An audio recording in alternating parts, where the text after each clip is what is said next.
Am y tro cynta'r wythnos hon, i ni yn croesawu y Rhanfrid Cymreig i'r prif gylch yn yr het binc, fe ni. Dyna chi Eirian Williams o Ynys Môn yn beirniadu.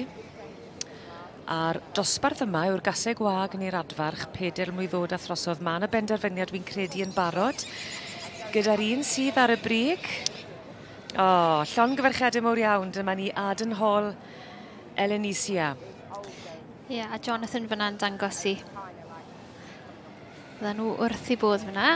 Aden Hall Elenisia, wrth gwrs, mas o linell enwog iawn. A'i brawd hi Aden Hall Blenheim wedi bod yn bencampwr yn sioe Ceffylau flwyddyn ddwywaith. Felly'n dipyn o gamp a Elenisia yn edrych yn hyfryd fyna mewn llaw yn lle ni. Allen ni feddwl bod hi'n ddosbarth ni'n adran eitha heriol i feirniadu, gan mae Rhanfrid yw i, felly mae yna ystod eang o wahanol enghreifftiau o dyflandu fan hyn, yn does e 12.5% yw'r isafswm o'r wad Cymraeg sy'n angen, ond allai fod rhywbeth o dyflandu. Galle. Mae'n dibynnu ar y croesiad fyd Pinau A, B, C sy'n neud lan y gwaed hynny. Yn amlwg mae yna rinweddau gwahanol gyda pob adran, felly mae'n dipyn o gamp i benderfynu pwy sy'n cael unrhyw ddosbarth Rhanfrid fi'n credu. Oedd Eirian yn dweud bod hi isie rhywbeth oedd yn taro hi fel bod hi'n lli gweld y gwaed Cymraeg yn dod trwyddo. Felly oedd hi moyn gweld bod hi'n gallu gweld hynna'n eitha clir.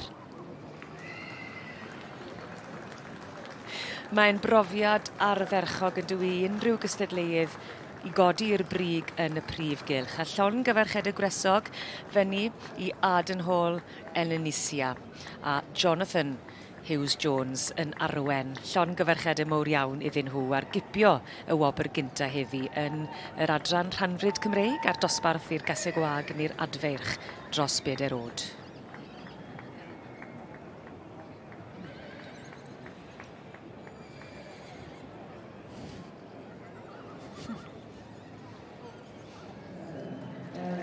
Well, Jonathan Hughes-Jones from South Wales, you've made your return visit to the Royal Welsh, yet another winning one. What does it mean to come here and take home the red rosette? Absolutely fantastic, because it's on home ground in Built, and fantastic win for us all.